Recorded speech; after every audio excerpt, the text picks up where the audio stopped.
Kube lilanga elimbi namhlanje eTembisa. Njengombana abantu bebachakala nje, bachisa amatayere bavala nendlela. Abantu ababili babikwe babhubhile lapha. Izakhamuzi lila ngumeyara we-Kurhuleni uthani akhembele ngombana batsho akhangeze ngeveke epheleleko azokhuluma nabo.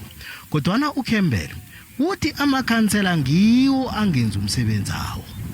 The councillors in the respective wards are not having their community meetings.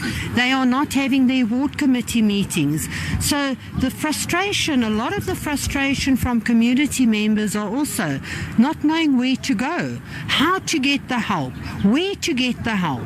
Phethe hlangothini lezemali eKurhuleni ufanyana Nkosi uthi akuseliqiniso ukuthi bakhuphule indleko zensiza zikamasipalada ezifana namanzi negezi.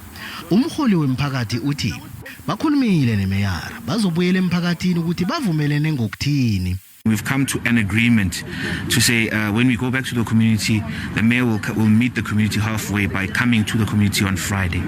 So as of now, we'll go back and give the community feedback, but this particular platform assists us in getting that message across to the community as well. Wakhathesi ubujamo busatshubile eTembisa.